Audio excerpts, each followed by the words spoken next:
مشرکین اپنا پرچم لے کر آگے بڑھ رہے تھے اور مسلمان اپنا پرچم لے کر آگے بڑھ رہے تھے۔ مشرکین کا پرچم قبیلہ بنو عدار کے ہاتھ میں تھا، تو مسلمانوں نے پوری کوشش کی کہ کسی طرح سے قریش کے اس پرچم کو گرا دیا جائے، جیسا کہ انہوں نے جنگ بدر کے موقع پر کیا تھا۔ تو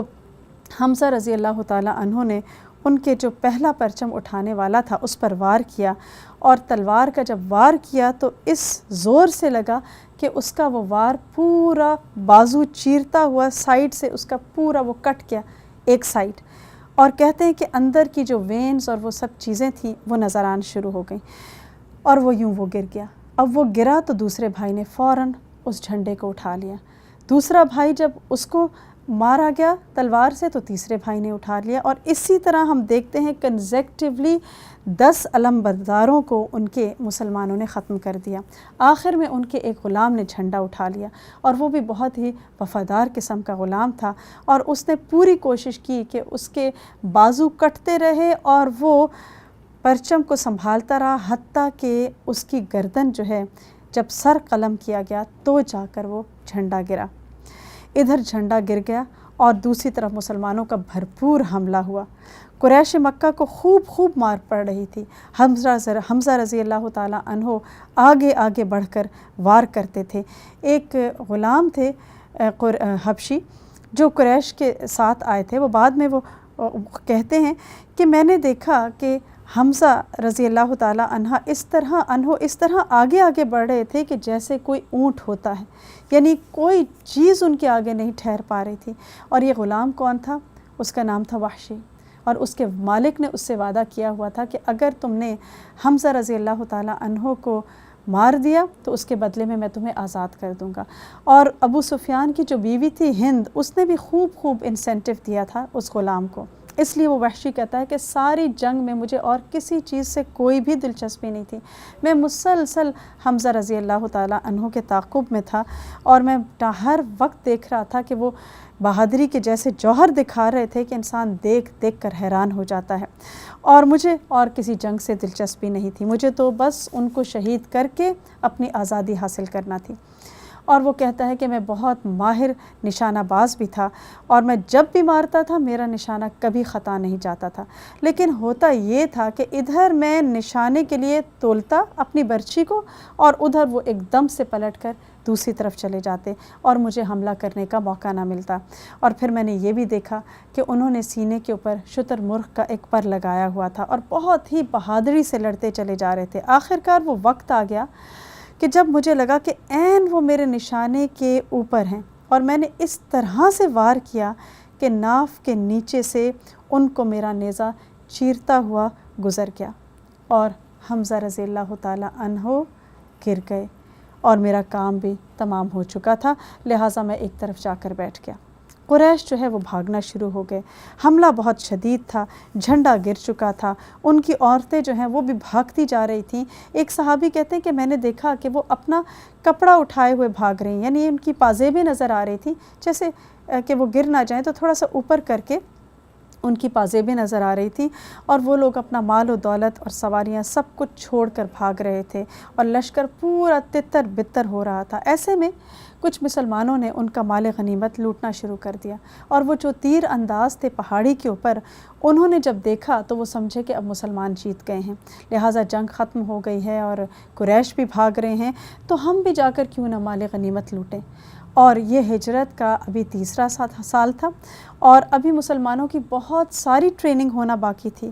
حالانکہ آپ نے بہت سٹرکٹ انسٹرکشنز دی ہوئی تھیں کہ یہاں سے نہ ہلنا، لیکن اوپر سے جب انہوں نے دیکھا کہ جنگ کا نقشہ بدل گیا ہے، مسلمان فتح یاب ہو رہے ہیں، تو انہوں نے کہا کہ اب یہاں کھڑے رہنے کی کیا ضرورت ہے۔ ادھر زبیر رضی اللہ تعالیٰ عنہ کہتے ہیں کہ میرا جی چاہا کہ میں دیکھوں کہ آپ نے